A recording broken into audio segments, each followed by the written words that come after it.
Hello everyone, welcome to my YouTube channel. Now ये video UP police constable 2024 का जो exam हुआ था फरवरी में, उसके मैथ्स के सारे शिफ्ट्स का सोल्यूशन है।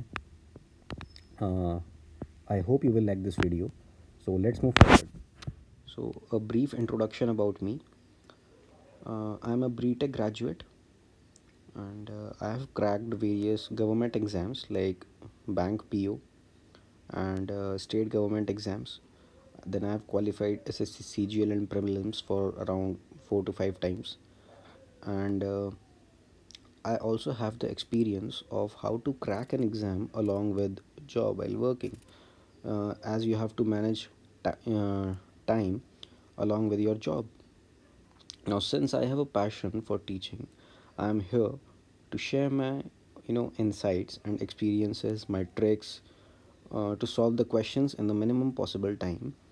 So that's what I'm here for. अब ये टाइम एंड वर्क का क्वेश्चन है। इसमें कह रहा है दीप्तेश और Tushar working separately can do a piece of work in 9 and 12 days respectively if they work for a day alternately. ठीक है, अब देखिए दीप्तेश शुरुआत कर रहा है तो कितने टाइम में काम कंप्लीट होगा। इसमें हम टोटल वर्क को, जैसे ये दीप्तेश जो है 9 दिन में कर रहा है और तुषार जो है वो 12 दिन में कर रहा है। मैंने टोटल वर्क को 36 मान लिया, तो ये मेरी एफिशिएंसी दे रहा है 4 और ये मेरी एफिशिएंसी दे रहा है 3। मतलब एक दिन में दीप्तेश जो है वो 4 यूनिट काम कर रहा है और तुषार जो है एक दिन में 3 यूनिट काम कर रहा है। ठीक है, तो कहने का मतलब ये हुआ कि 2 दिन में कितना काम हो रहा है, 7 यूनिट। तुम्हें पहुंचना कहाँ है, 36 यूनिट पे। ठीक है, तो अगर मैं इन दोनों को 5 से मल्टीप्लाई कर दूं तो मेरा क्या निकल कर आएगा कि 35 यूनिट तो कितने दिन में कर लिया, 10 डेज में। अब मेरे को करना है 1 यूनिट, तभी तो मैं 36 यूनिट पे पहुंचूंगा। अब देखो ये तब हो रहा है जब मेरा तुषार तक का काम खत्म हो चुका। ठीक है, तो अब 1 यूनिट काम कौन करेगा, 1 यूनिट काम करेगा मेरा खाली दीप्तेश। क्यों, क्योंकि दीप्तेश से ही काम शुरू हो रहा है। भाई ये पूरी साइकिल चल चुकी है हमारी, 35 यूनिट तक की हमारी साइकिल चल चुकी है। अब वापस दीप्तेश पर आएंगे, तो दीप्तेश जो है 4 यूनिट अगर करता है एक दिन में, तो 1 यूनिट कितने टाइम में करेगा, 1/4 दिन में। तो मेरे को टाइम कितना लग जाएगा, तो भाई 10 दिन तो मुझे यहाँ लगे थे और 1/4 दिन मुझे यहाँ लग रहा है, तो मतलब 41/4 डेज मुझे लग रहे हैं इस काम को खत्म करने में। ठीक है, ये आंसर आ जाएगा। अब देखो इसमें थोड़ा सा मैं चेंज करता हूँ। ठीक है, देखो अगर इस क्वेश्चन में ये होता कि दीप्तेश की जगह काम ना करके तुषार काम कर रहा होता, तुषार, तब हम इस सवाल को कैसे करते। तो उस केस में हम लोग तब भी यही रहता, भाई पहले तुषार ने काम करा, उसके बाद दीप्तेश ने काम करा, तब भी 7 यूनिट आ रहा है हमारा 2 दिन में। 2 दिन में 7 यूनिट आ रहा है, तो इसको 5 से मल्टीप्लाई करोगे मतलब 10 दिन में 35 यूनिट हो रहा है। लेकिन अब इस 35 यूनिट के बाद जो एक यूनिट काम करना है वो अब ये तुषार करेगा, दीप्तेश नहीं करेगा। तो वो उसका कैसे निकालेंगे, अब वो 3 यूनिट कर रहा है एक दिन में। ये एफिशिएंसी का मतलब यही है कि वो एक दिन में कितना काम कर रहा है। तो 1 यूनिट काम कितना करेगा, 1/3 दिन में। तो ये हो जाएगा 10 + 1/3, 31/3 डेज। ओके, अब देखिए कह रहा है कि average of 11 results is 50 if the average of first 6 is 51 and that of last 6 is 59, then find the sixth result. देखिए इस क्वेश्चन को करने के दो तरीके हैं। एक तो है डायरेक्ट तरीका, सिंपल तरीका, कि 11 रिजल्ट्स का अगर 50 है तो मतलब 550 मेरा टोटल एवरेज है। अगर पहले 6 रिजल्ट्स का 51 है मतलब 6 × 51 and that of last 6 is 59 और आखिरी 6 का 59 है। ठीक है, तो इसको पूरे को इवेल्युएट कर लो। 6 इंटू 9 और 1 10, 5 और 5 10, 110, तो 660 में से 550 घटाया तो 110, तो सिक्स्थ रिजल्ट मेरा आ जाएगा 110। एक तो ये है इसको करने का तरीका। दूसरा तरीका क्या है? देखो दूसरा तरीका क्या है। दूसरे तरीके में आप एवरेज पर ही काम करोगे। जैसे मुझको 50 दिया है तो मैं इसका 50 उठा रहा हूँ। अब ये पहले 6 का जो है 51 है, तो मतलब इससे कितना ज्यादा है? +1 ज्यादा है। तो यहां पर मैं लिखूंगा +6 इंटू कितना ज्यादा है? 1 ज्यादा है, +1 ज्यादा है, सॉरी। ठीक है, और प्लस अंतिम 6 का 59 है। अब ये कितना है? इससे 9 ज्यादा है। तो अब जो 6 आए उनका कितना ज्यादा है? 9 ज्यादा है। ठीक है, तो मतलब मेरा नेट कितना ज्यादा हो रहा है? तो 6 1 6, 9 6 54, मतलब मेरा 60 ज्यादा हो रहा है। 60 ज्यादा हो रहा है। तो जो सिक्स्थ नंबर आएगा वो मेरा क्या हो जाएगा? 50 प्लस ये जो आया 60, मतलब 110। अब देखिए ये पहला क्वेश्चन है, इसमें वो बोल रहा है कि उसने दे रखा है production of mobile by company in lakhs. In how many of the given years was the production of mobile more than the average production of the given years. तो पहले एवरेज प्रोडक्शन निकालेंगे। ठीक है, 40 60 100 110 140 190 260 310 390 390 and 80 470 480। now 480 divide by 1 2 3 4 5 6 7 8। सो 60 जो है ये मेरा क्या है? एवरेज है। अब 60 से ज़्यादा कितने हैं? तो 1 2, क्योंकि मोर पूछ रहा है ना, 2 3 4, तो 4 है, तो 4 मेरा आंसर ये हो जाएगा। ठीक है, ये हमने सॉल्व कर लिया। अब देखिए in which year was the percentage increase. अच्छा, तो आप देखो 5 में पिछले से कितना था, अब देखो कितना इंक्रीज हुआ? 20। तो मतलब 2/5, 2/5 विल गिव हाउ मच? ये हो गया मेरा 40%। अब 7 में देखो, 7 में कितना बढ़ रहा है भाई? वो 25, 25 डिवाइड बाई 55, तो मतलब 5 divide by 11, 5 divide by 11 means कितना हो जाएगा भाई? 945.45, राइट। अब देखो ये मैंने कैसे निकाला, 5 डिवाइड बाई 11 जो होता है ये, देखो 1/11 जो होता है ये 9.09 को डिनोट करता है। ठीक है, तो जब ये मेरा 5/11 हुआ तो मैंने 5 इंटू 9.09 करा तो वो 45.45 हो गया। ओके, तो ऐसे हम क्विकली निकाल सकते हैं।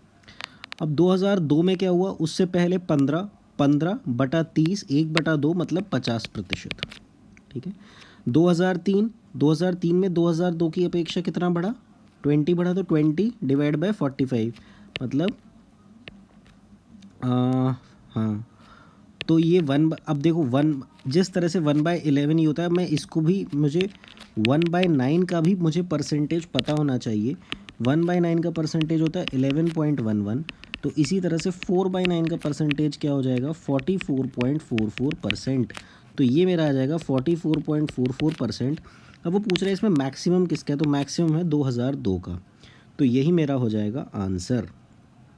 Now third question, what was the approximate percentage decline in the production of mobile from 2003 to 2004। तो कितना डिक्लाइन हुआ भाई? 65 से आप कहाँ पहुँच गए? 50 से पहुँच गए, तो 15 का डिक्लाइन हो गया, और यहाँ 65 था। ठीक है, तो अब आपको 1/13 की भी वैल्यू पता होनी चाहिए। ठीक है, जिस तरह से 1/11 की वैल्यू थी, जिस तरह से 1/9 की वैल्यू थी, उसी तरह से 1/13 की भी वैल्यू होती है। और वो क्या होती है? वो होती है 7.6। ठीक है, इसको 3 से मल्टीप्लाई कर देंगे भाई, 1/13 की हो गई, तो 3 6 18, 3 7 21 22, तो 22.8 बैठेगा, तो हम अप्रॉक्सीमेट उसको 23 बोल सकते हैं, राइट। नाउ अब वो बोल रहा है कि average production of 2005 and 2006 was exactly equal to the average production of what. तो पहले 5 और 6 का निकाल लो एवरेज। तो 125। तो अभी आप इनका एवरेज क्या, आप इनका टोटल ही देखो। एवरेज आपको कंफ्यूज करने के लिए आप अगर इनका टोटल निकालोगे तो इन दोनों का टोटल आ रहा है 125। इसको डिवाइड बाय 2 करने की ज़रूरत नहीं है, क्योंकि अल्टीमेटली यहाँ भी आप डिवाइड बाय 2 ही कर रहे होगे ऐड करके। तो आप इसको डायरेक्ट बस ऐड करके ही निकाल लो, तो जो दो ऐड करके 125 दे रहे होंगे वही मेरे आंसर होंगे। ठीक है, तो 4 और 6 का क्या दे रहा है, 105, राइट। तो ये नहीं है। 6 और 7 का क्या दे रहा है मेरा, 6 और 7 का 135, तो ये आंसर नहीं है। 2 और 7 का क्या दे रहा है मेरा, 125, यस।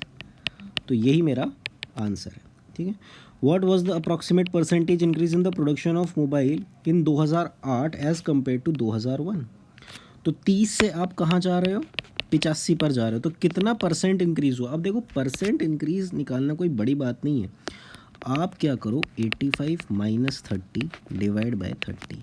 ठीक है, तो ये आ गया 55 डिवाइड बाय 30 इंटू 100, राइट। तो ये हो जाएगा 3.3। तो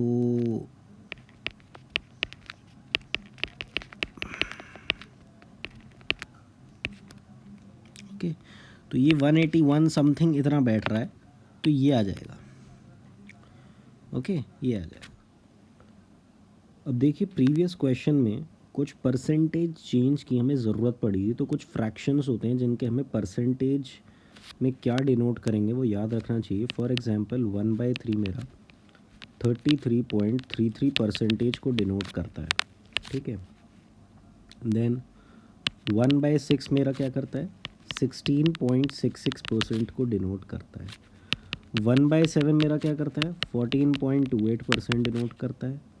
1/8 मेरा 12.5% डिनोट करता है। 1/9 ये मैंने बताया था, ये 11.11 डिनोट करता है, परसेंट डिनोट करता है।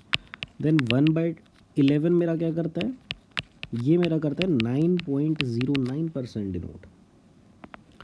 देन 1/12 मेरा क्या डिनोट करता है, 8.33% डिनोट।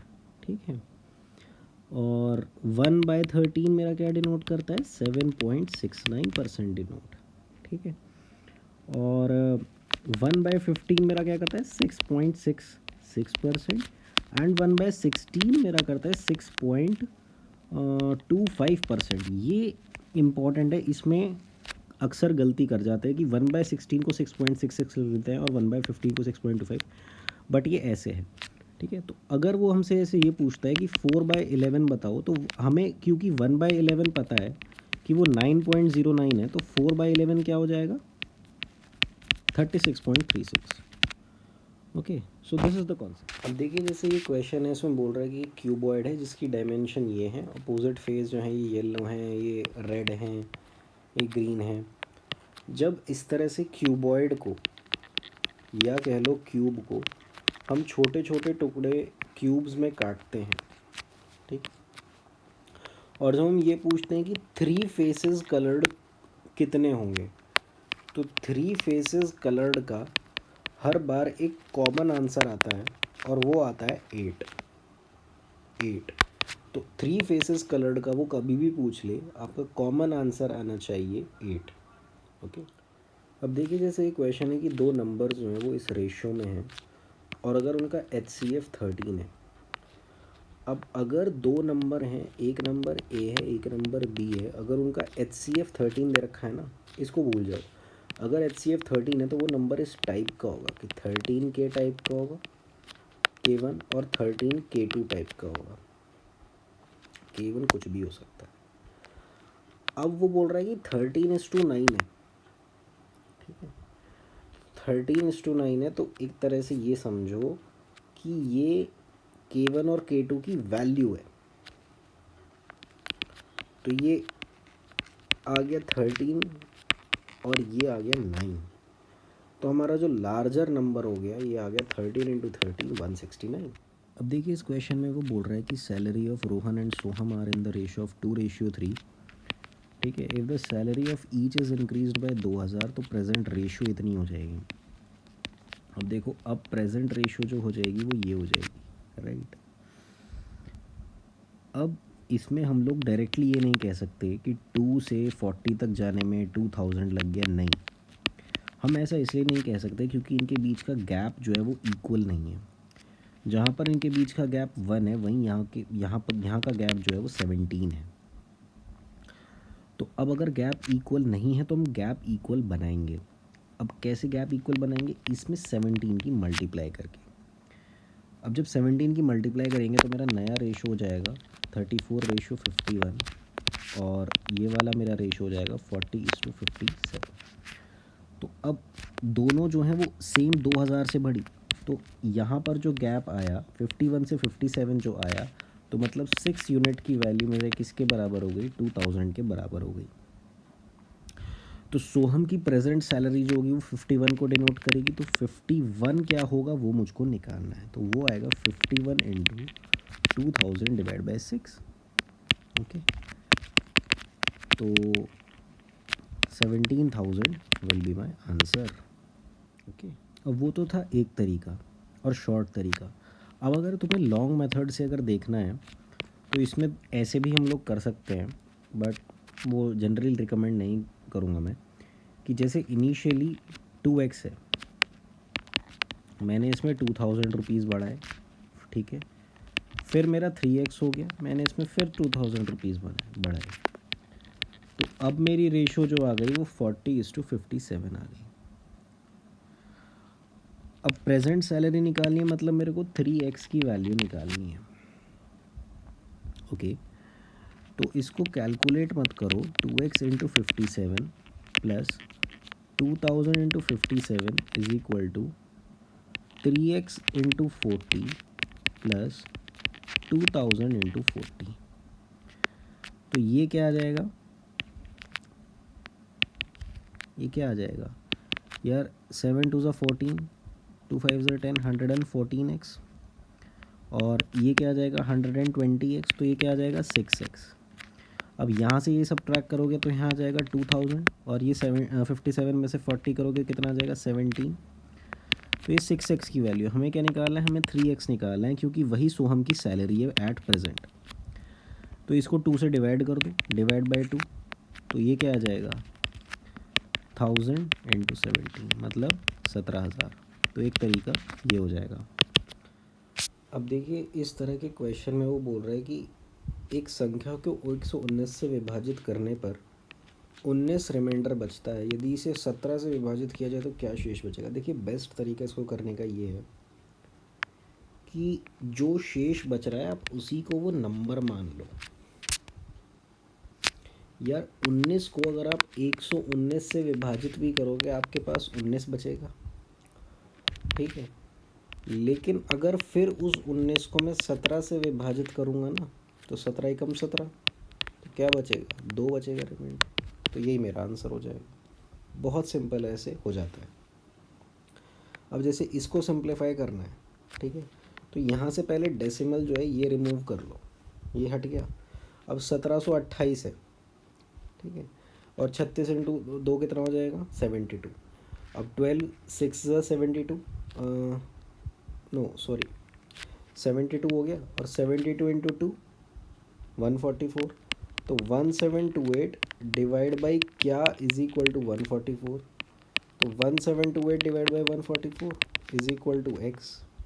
अब ये 12 का क्यूब है और ये 12 का स्क्वायर है, तो आंसर क्या आ जाएगा? 12। भाई ये हो गया 12 का क्यूब और ये हो गया 12 का स्क्वायर, तो आंसर मेरा आ गया 12। अब देखिए, इस क्वेश्चन को सॉल्व करने का बेस्ट तरीका है, आप इसको यहीं से सॉल्व करके देखो।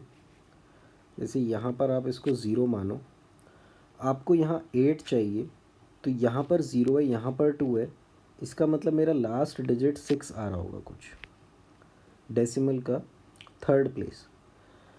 अब यहाँ पर 1 है,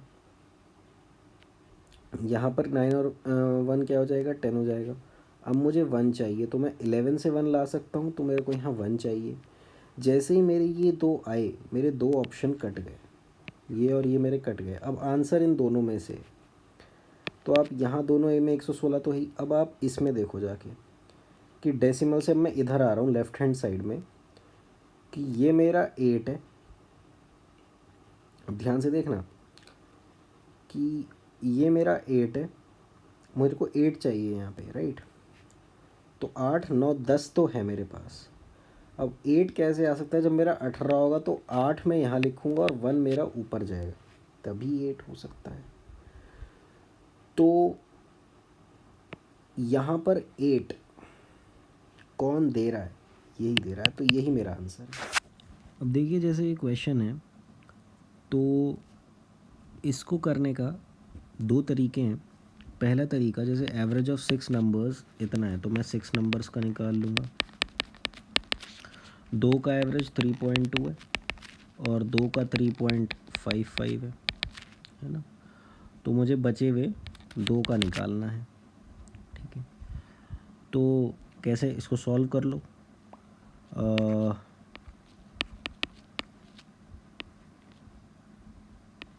22.5, राइट।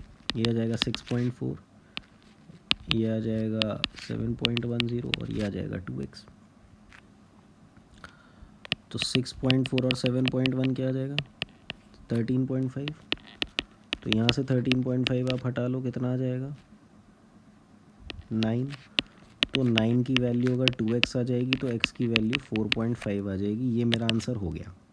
अब देखिए, इस क्वेश्चन में बोल रहा है कि एक article is sold at a certain price by selling it at 2/3 of that price, one loses 10% and find the gain percent at original price, ठीक है।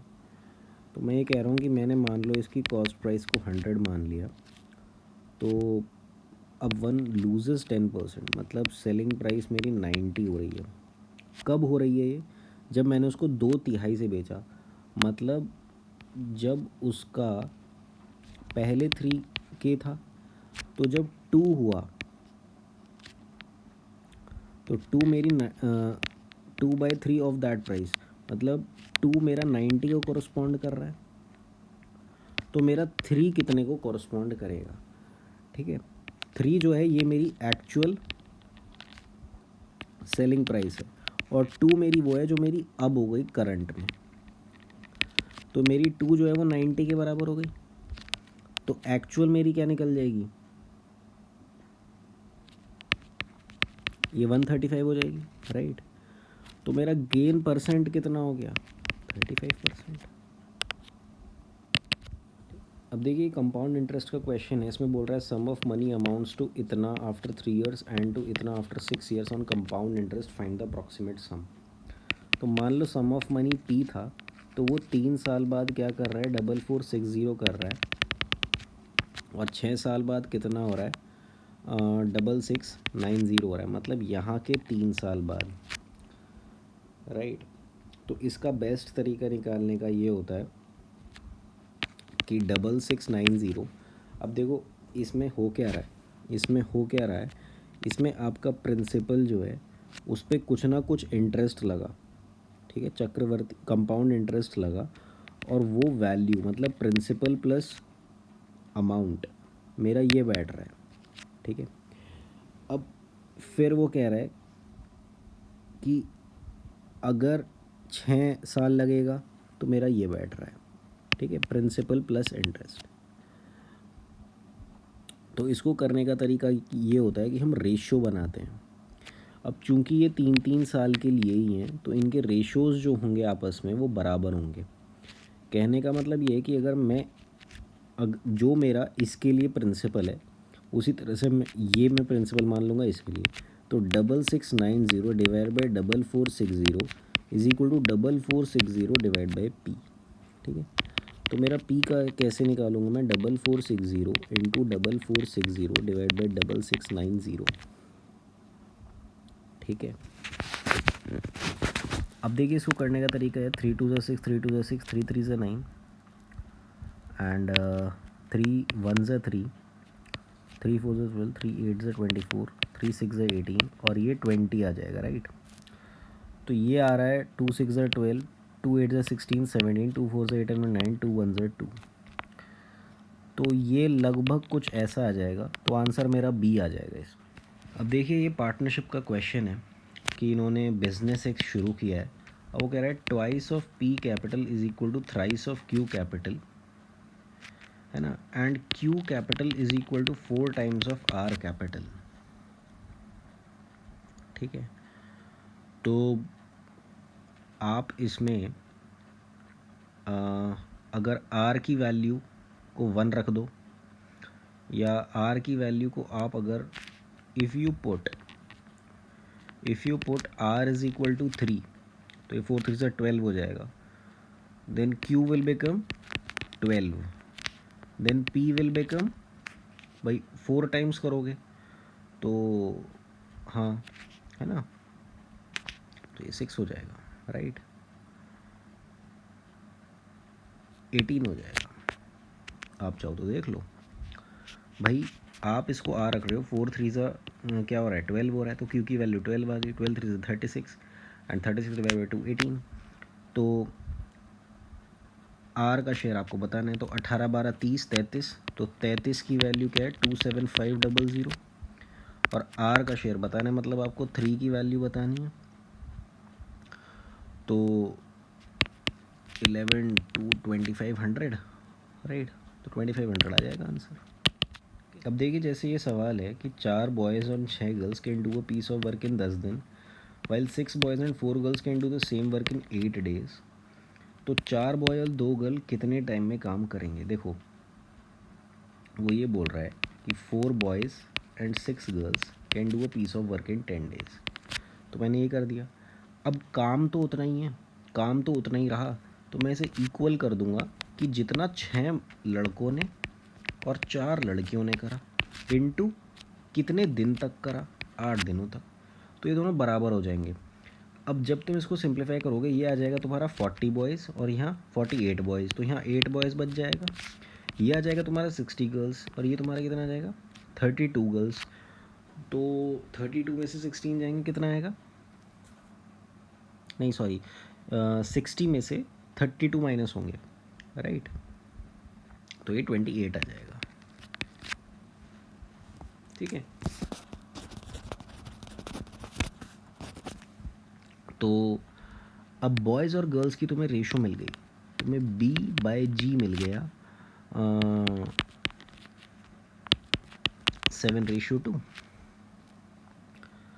अब वो बोल रहा है देखो भाई, 2 लड़के जो हैं वो 7 लड़कियों के बराबर हैं, राइट, तो 4 लड़के कितनों के बराबर होंगे, 14 लड़कियों के, तो 15 16 लड़कियां कितने, हाँ, तो मैं 4 बॉय को तो ये बोल दूंगा कि 14 लड़कियां और 2 लड़कियां, और तो 16 लड़कियां कितने टाइम में काम ख़त्म करेंगी, इनटू ये इज इक्वल टू, अब ये 4 लड़के और हैं तो 20, भाई 20 लड़कियां हो जाएंगी, तो 20 लड़कियां अगर 10 दिन में ख़त्म कर रही हैं तो 2 8 ज़ा 16, 2 10 ज़ा 20, 2 4 ज़ा 8, 2 5 ज़ा 10, 2 2 ज़ा 4, 2 5 ज़ा 10, तो 25/2 ये मेरा आंसर आ जाएगा। ठीक है, अब इसको थोड़ा हम क्विकली कर सकते हैं। क्विकली कैसे, कि आप एक बार रेशियो निकाल लो, ठीक है, कि B/G का मेरा रेशियो क्या आ गया 28:8, 4 7 ज़ा 28, 4 2 ज़ा 8, राइट। 4 बॉयज़ और 2 गर्ल्स का निकालना है। अब वो कह रहा है कि 4 मतलब 2 बॉयज़ जो हैं वो 7 गर्ल्स के इक्वल हैं, तो 4 बॉयज़ मेरे कितने के बराबर हो जाएंगे 14 के, तो 14 गर्ल्स के, तो 14 एंड 6 कितना हो जाएगा 20, तो 20 अगर 10 में कर रहे हैं तो अब मुझे गर्ल्स ही लेनी पड़ेंगी, तो 4 बॉयज़ मेरा फिर क्या हो जाएगा 16 इंटू के, तो 20 इंटू 10 डिवाइड बाई 16, इसको सॉल्व करोगे तो 25/2 आ जाएगा। सो ये क्विक। अब देखिए, ये सवाल है, इसमें मेरे को 21st टर्म निकालनी है A21, तो वो होता है A + 20D। अब ये क्या है, ये एक AP है, ठीक है, क्योंकि ये एक AP है जिसका फर्स्ट टर्म क्या है 26, जिसका कॉमन डिफरेंस क्या है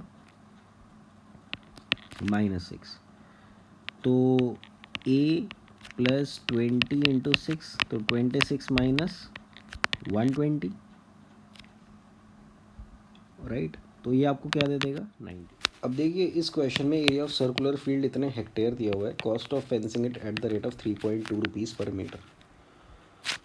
अब अगर इतना दिया हुआ है तो इसको मैं सबसे पहले मीटर पर स्क्वायर में करूँगा, तो 1386 है ना, पॉइंट इंटू 10,000, तो 138600, ये एरिया है, ये एरिया है। नाउ पाई आर स्क्वायर 138600, और ये 22/7 है।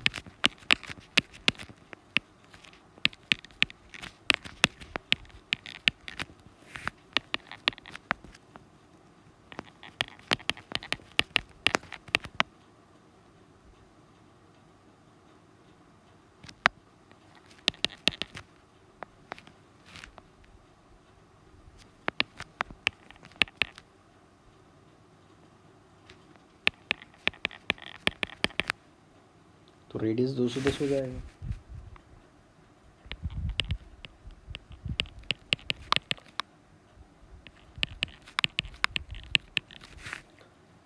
अब देखिए इसमें एक ब्यूटी है, क्या है कि इसमें 11 का मल्टीपल आ रहा होगा आपका, क्योंकि मैं 2 पाई आर यूज़ कर रहा हूँ। तो डेफिनेटली मेरे आंसर में 11 का डिविजिबिलिटी रूल फॉलो हो रहा होगा।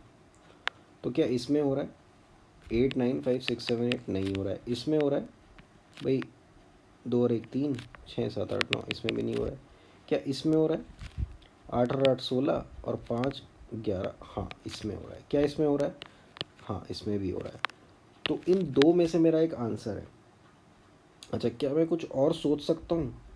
नहीं, और कुछ नहीं सोचते हैं, हम इसको कैलकुलेट करते हैं।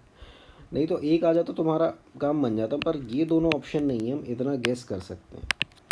अब चलो, 7 3 ज़ा 21, 3 2 ज़ा 6, तो यही होता है 44, और 44 3 ज़ा क्या हो जाता है? 44 3 ज़ा 3 4 3 ज़ा 12, 132। ना 132 इंटू 32 क्या दे देगा? लास्ट में आपका लास्ट यूनिट डिजिट 4 आनी है, तो आंसर ये आ जाएगा। अब देखिए इस क्वेश्चन में 10% of the people died due to cholera in a village, and due to that 25% of remaining people left the village. 10% मर गए तो कितने बचे? 90%। और 25% ने गांव छोड़ दिया तो कितने बचे? अब 75% ऑफ टोटल पॉपुलेशन।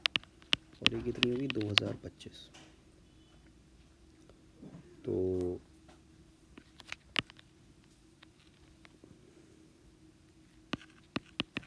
ये हो जाएगा, ये हो जाएगा, ये हो जाएगा 3000। देखिए इस क्वेश्चन में वो बोल रहा है कि 851 को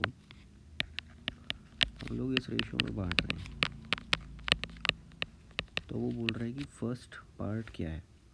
सबसे पहले तो इस रेशियो को नॉर्मल उसमें ब्रेक डाउन कर लेंगे। इसका एलसीएम क्या होगा? 12। तो 6 रेशियो 3 4 ज़ा 12, 4 2 ज़ा 8, 4 3 ज़ा 2, 3 7 9। तो ये आ जाएगी रेशियो मेरी ब्रेक डाउन होकर। तो ये आ जाएगा 17 एंड 6 23। तो 23 मेरा 851 को कोरस्पॉन्ड करेगा, तो 6 मेरा किसको करेगा?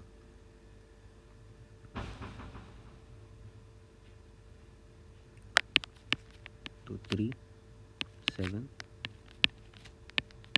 तो 222। देखिए इस क्वेश्चन में वो बोल रहा है कि हमको यूनिट डिजिट फाइंड आउट करनी है। तो यूनिट डिजिट के लिए कुछ नहीं करना, लास्ट की जो डिजिट्स हैं उनको आप मल्टीप्लाई कर दीजिए। फॉर एग्जांपल 8 को 2 से मल्टीप्लाई कर दीजिए, 16 आएगा, तो 16 का यूनिट डिजिट ले लीजिए। नाउ इस 6 को फिर 9 से मल्टीप्लाई कर दीजिए, 9 6 54। अब मेरे पास 54 आया तो मैं उसका भी यूनिट डिजिट ले लूंगा 4।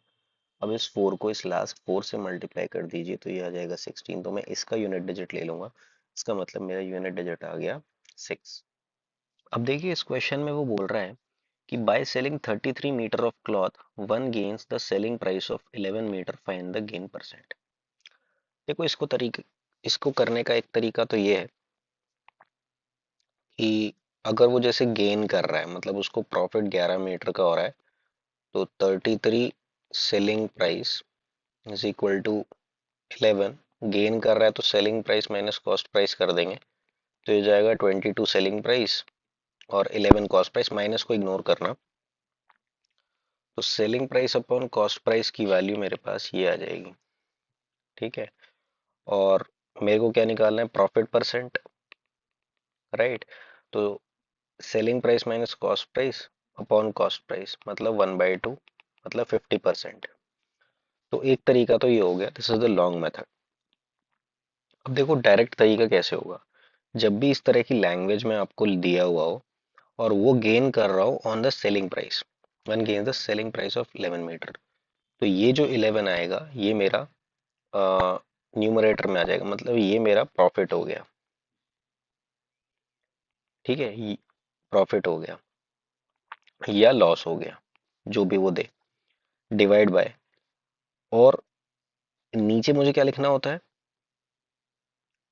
कॉस्ट प्राइस लिखनी होती है, राइट। तो कॉस्ट प्राइस लिखने के लिए क्या करेंगे, इनको सब्ट्रैक्ट कर देंगे, क्योंकि एक तरह से ये मेरा गेन दिया हुआ है, ये मेरी सेलिंग प्राइस दी हुई है, तो मेरा जो वो आएगा वो कैसे आ जाएगा, कॉस्ट प्राइस, गेन में से मैं इसको सब्ट्रैक्ट कर दूंगा तो वो 22 आ जाएगा। तो ये क्या आ जाएगा, 1/2, मतलब वो क्या आ जाएगा, 50%। 50%। अब इसी में अगर वो मेरे से कह देता कि by selling 33 metre of cloth one gain की जगह अगर वो इसको लॉस कर देता, तो हमारे सॉल्यूशन में क्या चेंज होता। देखो ऊपर 11 तो सेम रहता, क्योंकि हमने लिखा है कि प्रॉफिट या लॉस ये यहाँ लिखा जाएगा न्यूमरेटर में, लेकिन जो आपने यहाँ पर सब्ट्रैक्ट किया था, क्योंकि जब आप गेन कर रहे थे तो आप सब्ट्रैक्ट कर रहे थे, जब आप लॉस में जाओगे तो आप इन दोनों को ऐड कर दोगे, मतलब 33 प्लस 11 जाओगे तो ये हो जाएगा 11/44, मतलब 1/4, मतलब 25%। तो ये 25% का क्या हो जाएगा, लॉस हो जाएगा, 50% का क्या हुआ, प्रॉफिट हुआ।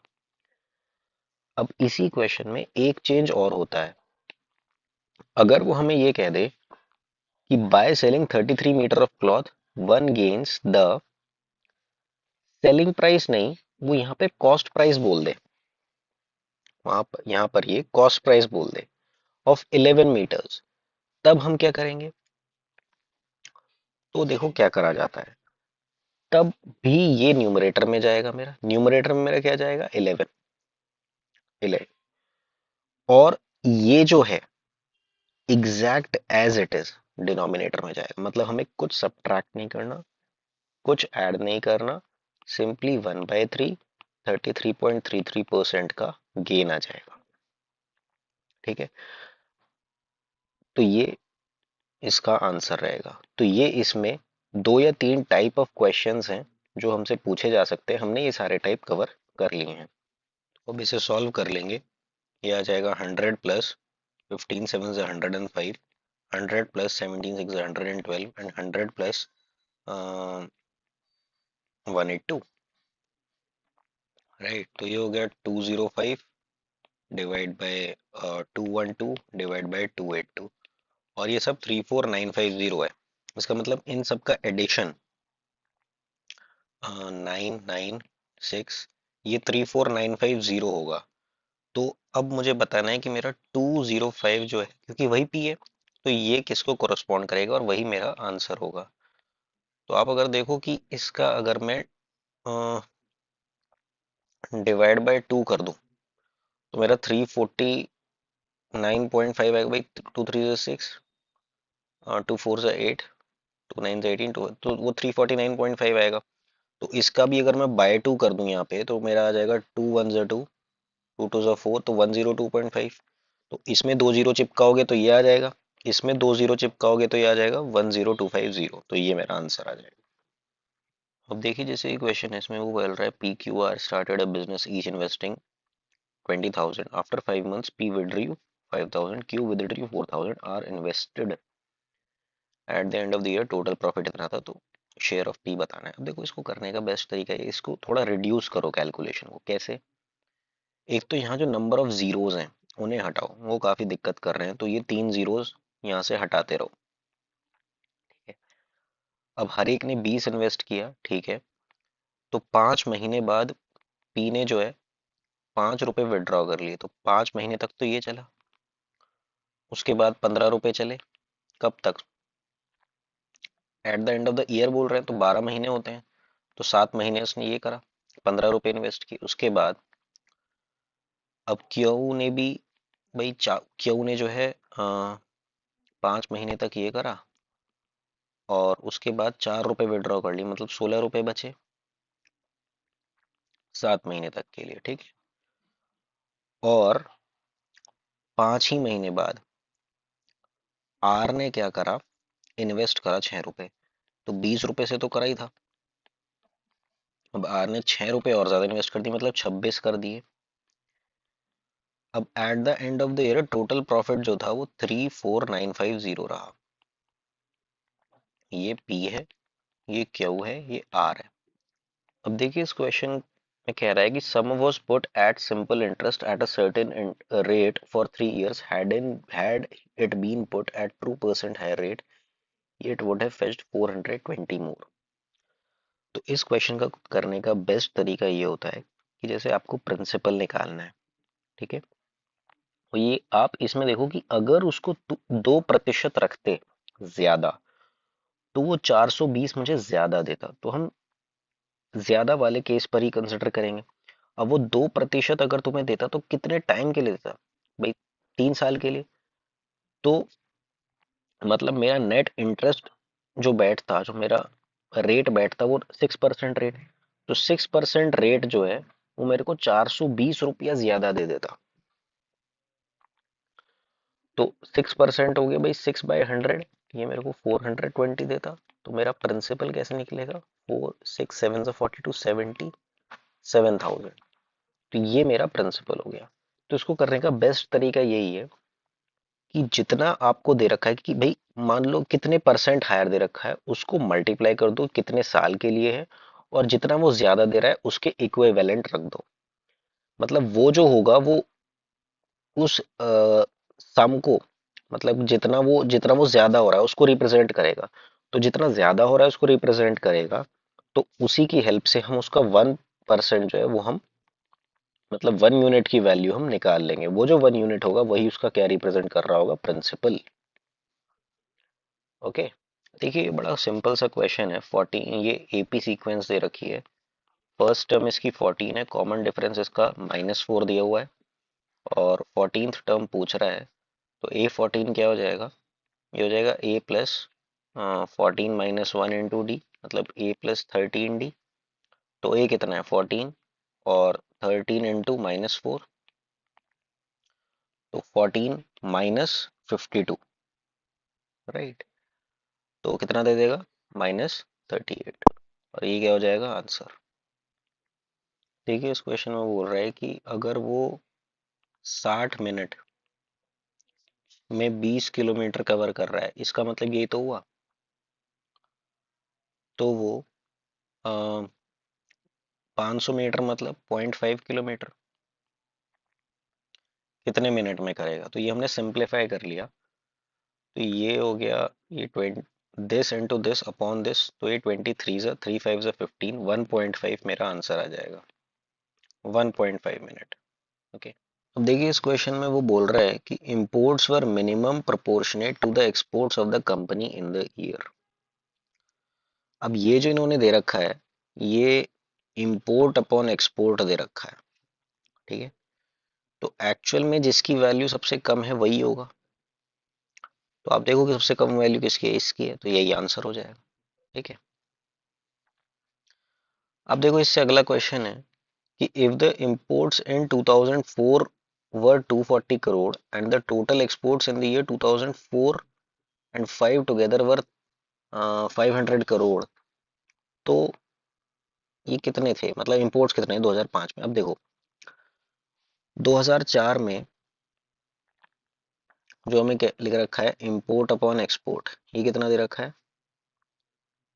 12/10, राइट। और 2005 में क्या कह रहा है 1.5। तो इंपोर्ट अपॉन एक्सपोर्ट हमको दे रखा है 15/10। अगर इंपोर्ट ये K1 ले लो और ये K2 ले लो, ठीक है। अगर इंपोर्ट 2004 में 240 थे, अब 240 कब होंगे, जब मेरी ये वैल्यू क्या होगी 20 होगी। तो इसको मतलब 20 ले लो आप। तो आपके एक्सपोर्ट कितने हो जाएंगे भाई, इसको 20 करोगे तो फिर इसको भी 20 करना पड़ेगा। तो मतलब 200 आ गई मेरी E1 की वैल्यू, ठीक है।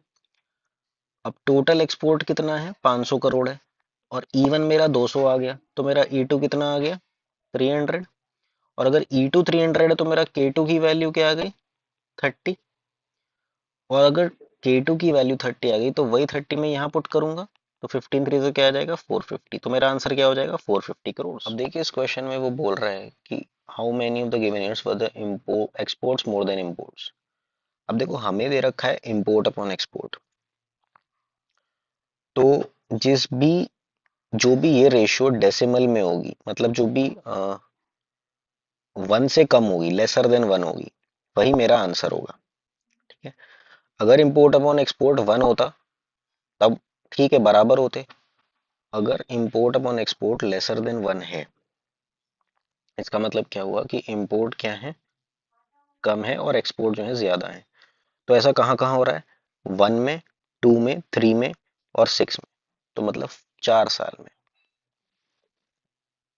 अब देखिए वो बोल रहा है कि if the imports of the company in 2002 were 260 crore, then the exports of the company in 2002 were what.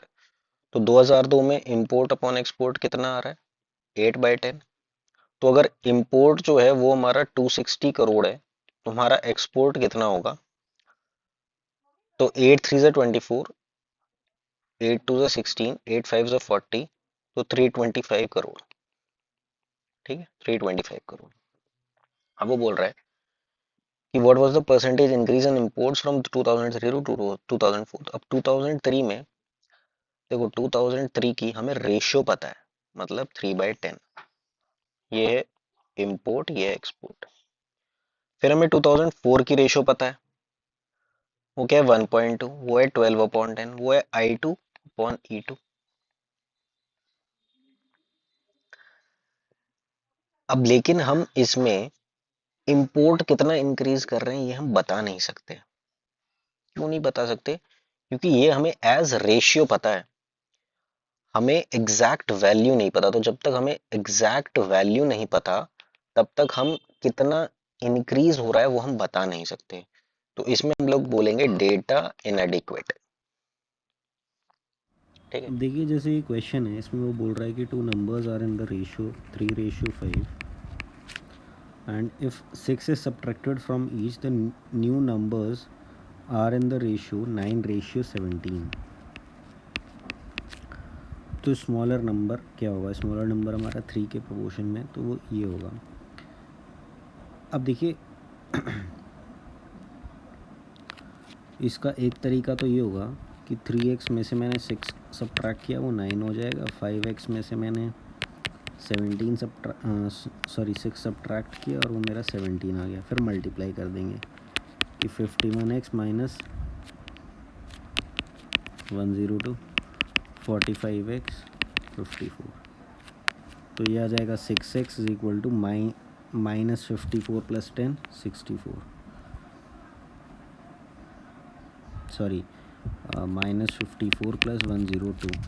तो ये कितना आ जाएगा, 6 लोगे तो 60, 46, 6 7 से, तो x की वैल्यू क्या आ जाएगी, 7। भाई क्या रहेगा ये, आप इसमें 46 और 2, यही तो आएगा, 48 आएगा ना। 6 8 ज़ा 48। तो अब जब ये 8 आ गया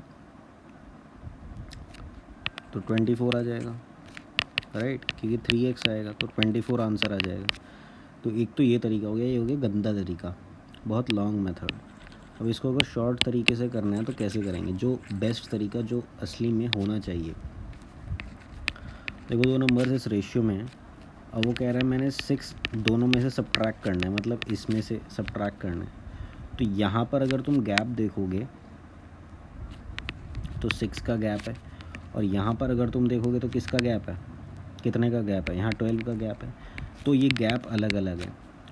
तो अब हमें ये गैप बराबर लाना है, तो उसके लिए पहले तुम ये गैप और देखो, यहाँ पे 2 का गैप है और यहाँ पे 8 का गैप है। तो अगर इसको मैं 4 से मल्टीप्लाई करूँ तो मेरा नया रेशो हो जाएगा 12:20। ठीक है, तो अब इनके बीच में 8 का गैप हो गया और ये 9:17 हो गया। तो अब मैं इसमें से क्या घटाऊंगा, 6 घटा रहा हूँ। ठीक है, from each then the new numbers are this.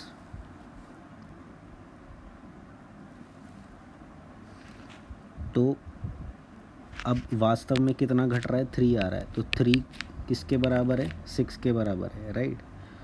तो वो बोल रहा है स्मॉलर नंबर, तो मेरा 12 किसके बराबर होगा, तो इंटू 4 कर रहा हूँ, तो 6 को इंटू 4 करोगे तो क्या आ जाएगा, 24। ये मेरा आंसर हो गया। देखिए ए जो है वो 250% है बी का, मतलब 2.5 है बी का, ठीक है। तो ए अपॉन बी कितना आ गया, 2.5। तो B is what percentage of A plus B, मतलब बी जो है वो ए प्लस बी का कितना परसेंट होगा, मतलब 3.5 आ जाएगा। तो ये कितना आ जाएगा, 2/7। अब तुम्हें पता होना चाहिए 1/7 होता है 14.28, तो 2/7 क्या हो जाएगा, तो 28.56। ये आंसर आ जाएगा।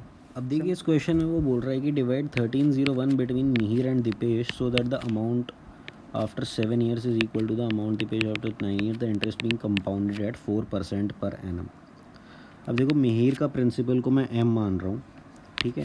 अब 4% का इंटरेस्ट लग रहा है, तो मतलब 25 से 26 जा रहा है, और मिहिर का कितने साल, 7 साल तक चल रहा है, और दीप्तेश का ये भी 25 से 26 जा रहा है, और कितना चल रहा है इसका, 9 साल तक।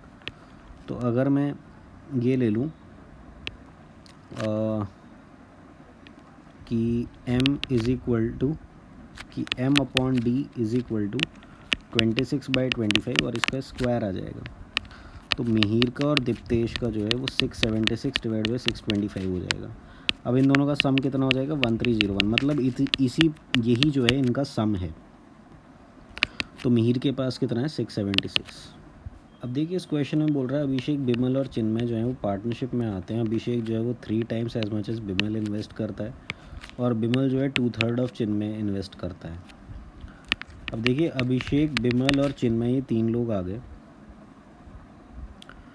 तो अगर आप चिन्मय का 3K ले रहे हो, तो आप बिमल का कितना लोगे, 2K लोगे। एंड अभिषेक इन्वेस्ट 3 times मतलब 6K अभिषेक करेगा। अब टोटल इनका प्रॉफिट जो है, मतलब अगर मैं इनका एडिशन लूँ तो मेरा 11K आ जाएगा। अब ये 11K किसके बराबर होगा, 5500 के। आपको चिन्मय निकालना है। अब देखिए चिन्मय 3K होगा, तो डेफिनेटली आंसर आपका ये दोनों तो हो ही नहीं सकते, क्योंकि 3 के मल्टीपल में ही नहीं आ रहे। तो जब 11K इतना है तो 3K कितना होगा, 5 3 1500, तो ये हमारा आंसर आ जाएगा। अब देखिए क्वेश्चन है, इसमें बोल रहा है a man sells an article at a profit of 25%, if he had bought it at 20% less and sold it for 12.60 less, he would have gain 30%, find the cost price of article. तो हमने cost price जो है उसको मान लिया 100, ठीक है। अब वो कह रहा है कि एक्चुअल में उसने क्या करा, इसको 25% प्रॉफिट पे बेच दिया। हमने कहा ठीक है, उसने 125, ये मेरी होगी सेलिंग प्राइस 1, ये कॉस्ट प्राइस 1 मान लो। अब वो कह रहा है अगर उसने 20% कम पे ख़रीदा होता, मतलब वो कह रहा है अगर उसने 80 में ख़रीदा होता एंड सोल्ड इट फॉर इतना less, he would have gained 30%। तो इस पर तुम 30% का गेन निकाल लो, भाई 8 3 24, तो 104 आ जाएगा। ये मेरी होगी सेलिंग प्राइस 2। अब वो कह रहा है अब इन दोनों में गैप देखो मेरा कितना आ रहा है, 21 रुपये का गैप आ रहा है। लेकिन वो ये कह रहा है कि फॉर 12.6 रुपीज़ लेस, तो 12.6 कैसे निकलता, मेरा निकलता 12.60 अपॉन 21, अगर मैं इससे मल्टीप्लाई कर देता तो अब देखो कॉस्ट प्राइस अगर आपको निकालनी है तो आप कैसे करोगे, 100 इंटू 12.60 अपॉन 21, ओके। तो ये आपका आ जाएगा 60 रुपीज़, तो ये आपका आंसर हो जाएगा। अब देखिए इस क्वेश्चन में वो बोल रहा है that Mohan and Shyam undertake to do a piece of work for ₹100। Mohan alone can do it in 6 days well Shyam alone can do it in 8 days। तो दोनों मिलकर मतलब रमेश के साथ मिलकर तीनों 3 दिन में करते हैं। तो इसमें ऐसा होता है कि जो जिसकी एफिशिएंसी जितनी ज़्यादा होती है उस हिसाब से उसको पैसे का बंटवारा होता है, ठीक है। अब जैसे देखिए मोहन जो है वो किसी काम को अकेला 6 दिन में करेगा, ठीक है। श्याम जो है उस काम को 8 दिन में करेगा, और मोहन, श्याम और रमेश तीनों मिलकर उस काम को 3 दिन में करेंगे। ठीक है, तो अब मैंने इनका एलसीएम ले लिया 24, तो इसकी एफिशिएंसी 4 आ गई कि ये भाई 4 यूनिट करेगा एक दिन में। इसकी एफिशिएंसी 3 आ गई, 8 3 ज़ा 24, और ये आ गया 3 8 ज़ा 24। तो मेरी रमेश की क्या एफिशिएंसी आ गई। तो अब पैसा किस रेशो में बटेगा, इनकी एफिशिएंसी की रेशो में बटेगा, 4:3:1। तो अगर 8 यूनिट की वैल्यू 800 रुपीज़ है, 3 यूनिट की वैल्यू क्या हो जाएगी, 300 रुपीज़। Answer will be 300। अब देखिए नंबर ऑफ़ टर्म्स निकालने का बेस्ट तरीका क्या होता है। ये एक एपी है, राइट। तो इसका बेस्ट फार्मूला ये होता है, last term minus first term divide by common difference plus 1। तो लास्ट टर्म 135, फर्स्ट टर्म मेरी क्या हो गई 15, कॉमन डिफरेंस कितने का हो गया 5 का, प्लस 1। तो ये कितना आ जाएगा 120, 120/5 24 प्लस 1 25।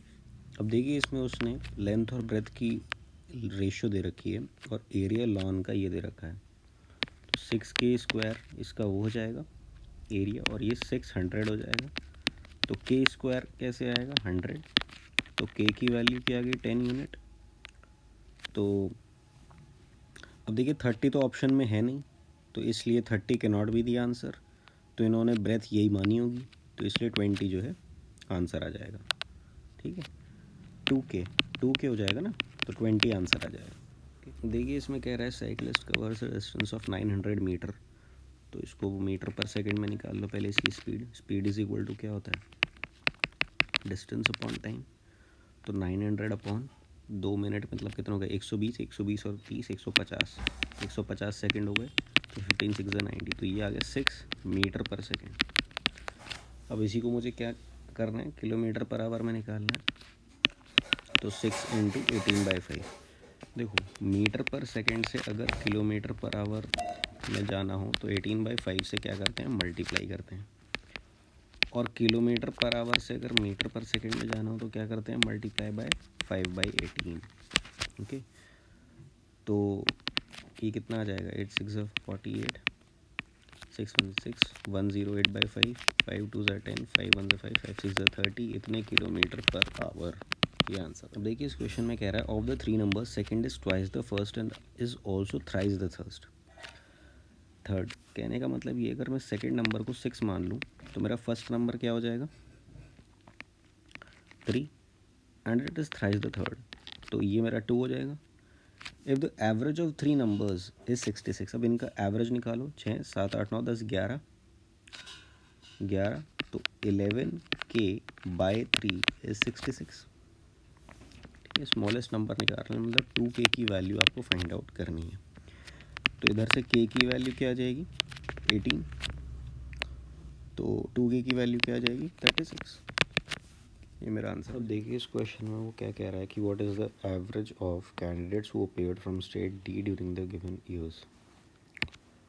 तो अपीयर्ड वालों का देख लो, डी में कितना है, पहले जैसे 8000 है, फिर 9600 है, फिर 8600 है, फिर 9800 है, फिर 8900 है। ठीक है, तो जाएगा 9, ये हो जाएगा 2, 35 35 और 9 44, तो 44900 आ गया, डिवाइड बाय क्या 5, 5 8 40, ये आंसर आ गया। देन वो कह रहा है the approximate percentage of total number of qualified candidate to the number of appeared on the states 2003। तो 2003 के क्या देख लो, क्वालिफाइड कैंडिडेट्स देख लो कितने हो गए, 1850 प्लस 1000 2850, 2850 प्लस 3850। नाउ 3850 प्लस 1160, 8 9 10 3 4 5 5010, ये कौन हो गए, ये हुए क्वालिफाइड टू द अपीयर्ड, है ना।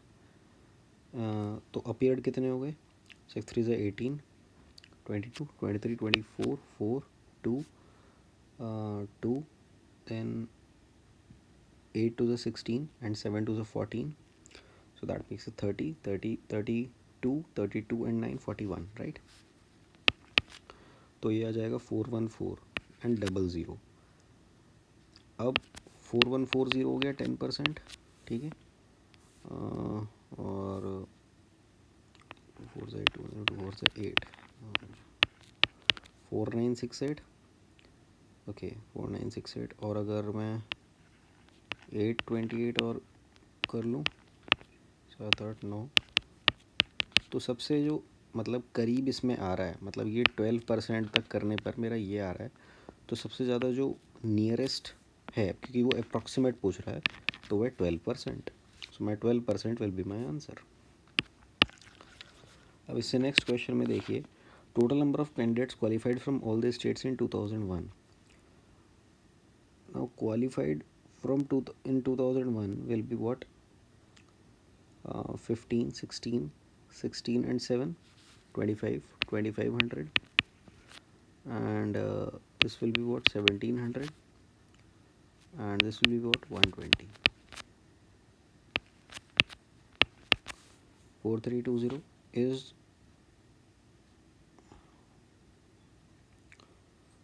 what percentage of the। अब देखिए इस क्वेश्चन में वो बोल रहा है कि मतलब किस साल में state candidates appeared from state C पर maximum percentage of qualified candidates.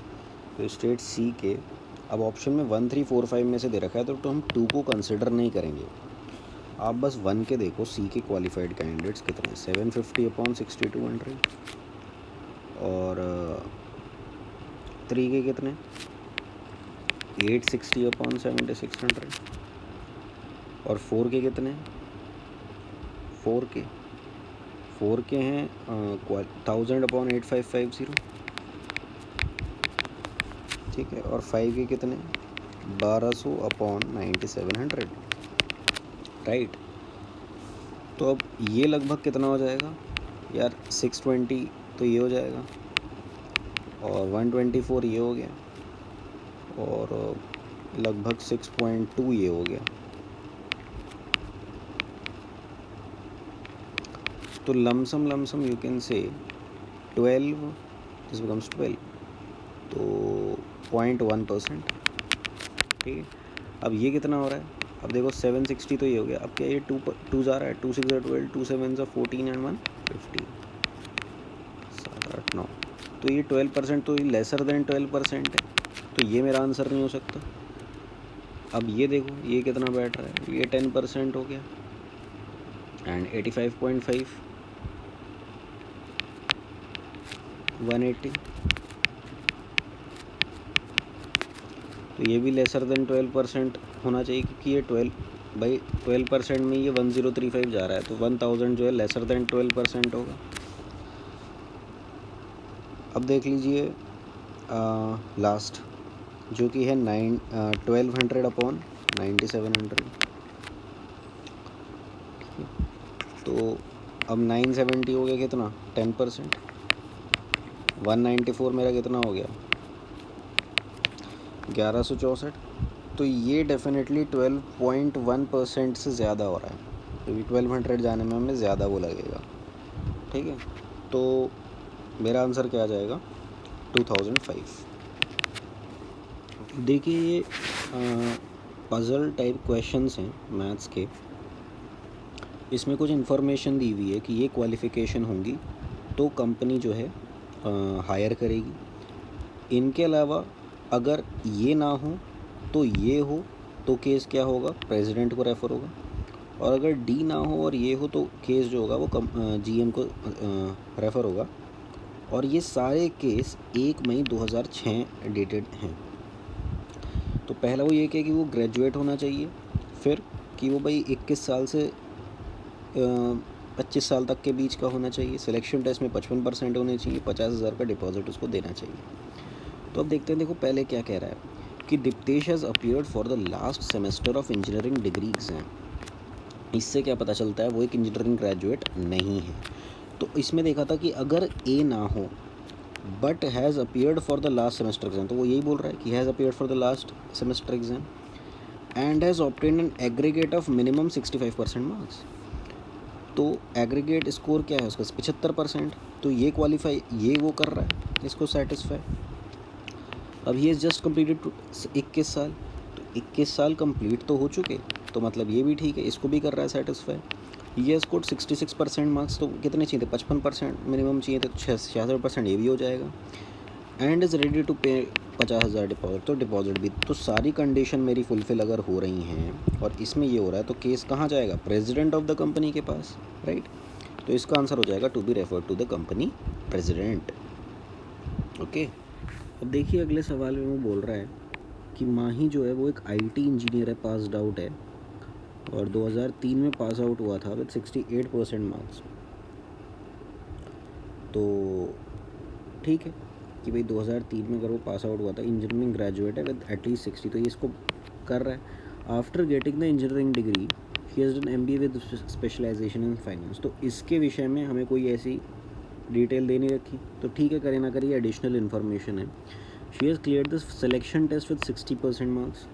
Okay, selection test का भी टिक हो गया, डिपॉजिट भी दे रही है, ठीक है। अब एज का उसने यहाँ दे दिया कि अगर उसकी 1982, देखो एज है 15 सितंबर 1982 है, तो 1 मई 2006 को वो कितने का है, पहले ये देखना पड़ेगा।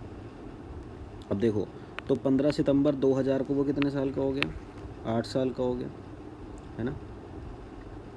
सॉरी, 1990 को 18 साल का हो गया वो 2000 तक। और 15 सितंबर 2005 तक कितने हो गया, 23 साल का। तो लगभग 23 साल कुछ महीने का होगा, मतलब वो, है ना, सितंबर तक, 1900 सितंबर 2006 तक ना, क्योंकि मैंने 2005 तक की बात कर ली, ठीक है।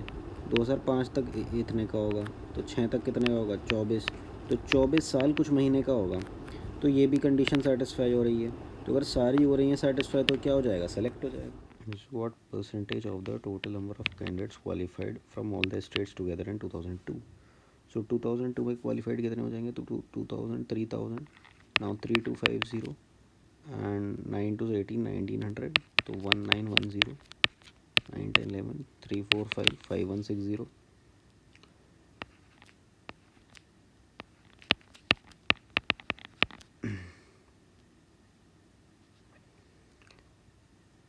अब देख लीजिए इसका 5160 है, राइट। तो इसका 80% देख लो भाई कितना होगा, ठीक है। तो 516 इंटू 8 6 48, 11 12 8 5 40 4128, तो 80% तो ये हो गया, और 2% कितना आ जाएगा, 51.6, 102, 4230, तो ये 82% आ जाएगा, ओके, 82% आ जाएगा। नेक्स्ट क्वेश्चन कह रहा है, in which of the following given years the number of candidates appeared from state C has maximum percentage of qualified candidates. तो 1 3 5 4 में मेरे को देखना है, स्टेट सी का देखना है, ठीक है।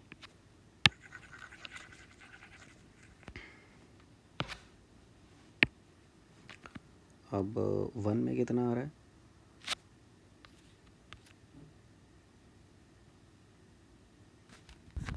देखिए इस क्वेश्चन में कह रहा है कि Shyam has appeared for the last semester examination of mechanical engineering, results are awaited. इसका मतलब ये वाला वो सेटिस्फाई नहीं कर रहा है, क्योंकि वो इंजीनियरिंग ग्रेजुएट नहीं है, लेकिन उसने अपीयर करा है, ठीक है, and is obtain minimum of 65% marks appear होने चाहिए, तो first class in each of the first 7 semesters. अब इसमें फ़र्स्ट क्लास लिख दे, लेकिन ये नहीं लिखा कि कितना परसेंटेज उसने जो है ऑब्टेन किया। अब ये नहीं है फर्स्ट क्लास का मतलब आप 60% मान कर बैठ जाओ, आपको इस डेटा के अकॉर्डिंग ही चलना है। तो मुझे नहीं पता भाई फर्स्ट क्लास कितना है, ठीक है।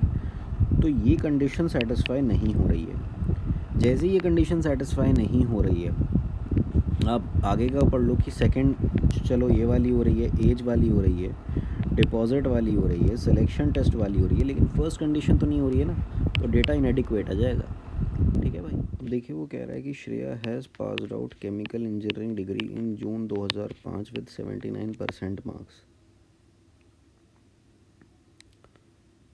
तो ठीक है, मतलब ये तो हो रहा है satisfy. She appeared for the selection test which she clear with 70% marks, selection test भी उसने क्लियर कर लिया।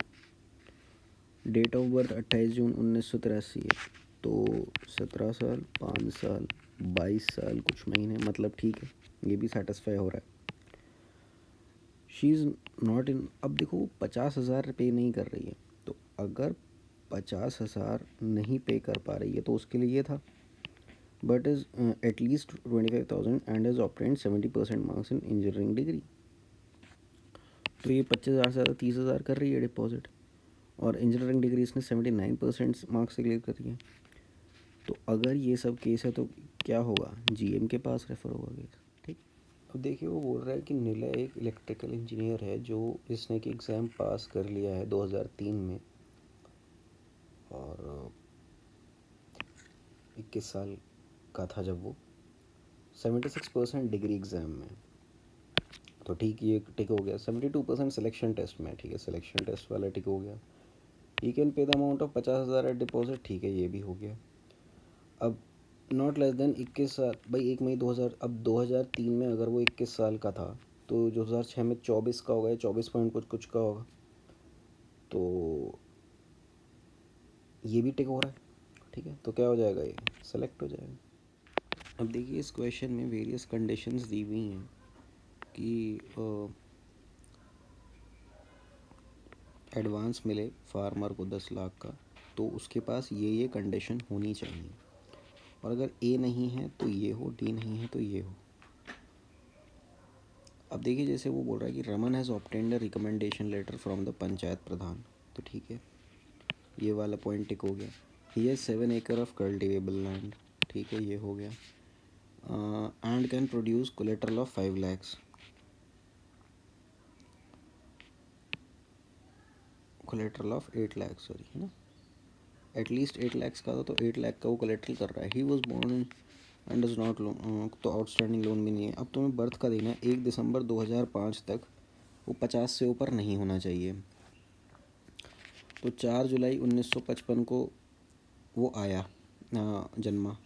तो अब देखो 4 जुलाई 1905, तो 4 जुलाई 2005 को वो कितने का हो, आप ये देखो पहले, तो 50 साल का हो जाएगा। तो 50 का वो यहीं हो गया 4 जुलाई 2005 को, तो 1 दिसंबर 2005 को वो 50 से ज़्यादा का हो गया। तो जब एज ज़्यादा हो गई तो फिर तो उसे क्या होगा, एडवांस ग्रांट नहीं होगा। तो ए वाला जो है उस पर हम लोग टिक कर दें। अब देखिए नेक्स्ट क्वेश्चन में वो बोल रहा है कि दिग्विजय वॉज बॉर्न ऑन 8 नवंबर 1956। अब देखो उसकी क्या हो जाएगी। अब आप देखो 8 नवंबर 2005 तक वो कितने साल का हो जाएगा भाई, 44 और 49, है ना, 49 ईयर्स का, तो ये हो जाएगा। अब आपको कब तक देखना है, 1 दिसंबर तक, हाँ, तो 49 और 1 महीना लगभग, ये हो जाएगा। तो ये तो सेटिस्फाई कर रहा है कि वो लेसर देन 50 ईयर्स है।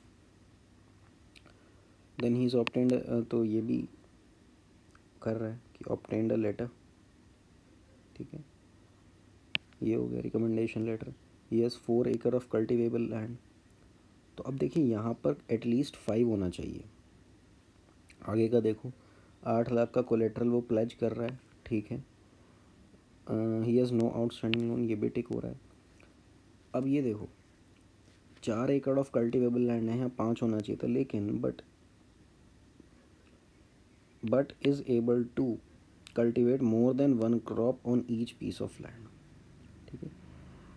तो देखो ये क्या कह रहा है कि with 2 crops in each piece of land, ठीक है, तो तब केस कहाँ होगा, चेयरमैन ऑफ बैंक पे। तो यहाँ पर सिंपल आ जाएगा case to be referred to chairman of the bank, okay. अब देखिए इसमें वो बोल रहा है कि विनोद राय जो था वो 3 फरवरी 1956 को हुआ, तो 3 फरवरी 2005 को क्या रहा होगा, कितने साल का रहा होगा ये, 44 और 5 49, राइट, 49 ईयर्स एंड फरवरी, हाँ, तो 49 से 50 के बीच का ही होगा, सब कुछ महीने होंगे। तो इसको ये टिक कर रहा है, ठीक है, इसको ये टिक कर रहा है कि लेसर देन 50 होना चाहिए, ठीक है। ही हैज़ 6 एकड़ ऑफ कल्टिवेबल लैंड, तो कल्टिवेबल लैंड जो है वो 6 एकड़ का है, तो कम से कम 5 होना चाहिए था, ठीक है। ये सबमिटेड लेटर, ठीक है, ये भी हो गया। कोलेट्रल इसका 10 लाख, 8 लाख से कम होना चाहिए, डजेंट, अनपेड लोन, ठीक है। तो सब बॉक्स टिक हो रहे हैं, तो क्या हो जाएगा, एडवांस ग्रांट हो जाएगा। ठीक है, एडवांस ग्रांट हो जाएगा। अब देखिए यहाँ बोल रहा है कि दिनेश सिंह जो था वो 5 जून 1957 को हुआ था, तो 5 जून 2005 को क्या स्थिति रहेगी इसकी, कि भाई ये तो 43 का हो जाएगा, 43 + 5 48, राइट। और दिसंबर तक क्या, 48 ईयर्स एंड कुछ मंथ्स। ठीक है, तो लेसर देन 50 हो गया। और वो बोल रहा है कि obtained a letter from panchayat pradhan. ठीक है, ही हैज़ 9 एकड़ ऑफ कल्टिवेबल लैंड। ठीक है, and can pledge collateral of 8 lakh. ठीक है, in addition to fix deposit he has outstanding loan. अब इसके पास लोन है, तो उन्होंने देखो हमें कहा था कि जिसके पास लोन है उसके पास एफडी होनी चाहिए कम से कम 4 लाख की। इसके पास एफडी कितने की है, 6 लाख की। तो ठीक है, तो केस कहाँ पर होगा, जीएम के पास रेफ़र होगा, तो हम केस कहाँ कर देंगे, जीएम को रेफ़र कर देंगे बस। अब देखिए इस क्वेश्चन में कह रहा है कि बुक हैज़ 300 पेजेस, हर एक पेज में 20 लाइन है और 10 वर्ड है, तो कितने वर्ड्स हो जाएंगे, तो हो जाएगा 300 इंटू 20 इंटू 10, मतलब 3 ज़ीरोज़ आ जाएंगे, तो 6000 मेरा आंसर होगा। अब देखो वो कह रहा है a third of Arvind marks in mathematics. ठीक है, exceeds its marks in English, half marks in English by 30, तो हो जाएगा 2m-3 की value 180। If you got 240 marks in 2 subjects together, तो m + e की वैल्यू 240 हो गई, तो 2m + 2e की वैल्यू कितनी हो जाएगी, 480 हो जाएगी। तो जब इसको सब्ट्रैक्ट करोगे तो e की वैल्यू क्या आ जाएगी, 5e =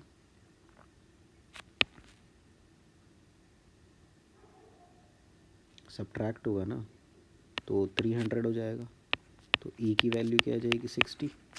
ये आंसर आ गया। Thank you everyone for watching this video, and don't forget to like, share and subscribe, ताकि इस तरह के और भी वीडियोस इन द फ्यूचर लाने की मोटिवेशन मिलती रहे। Thanks to all.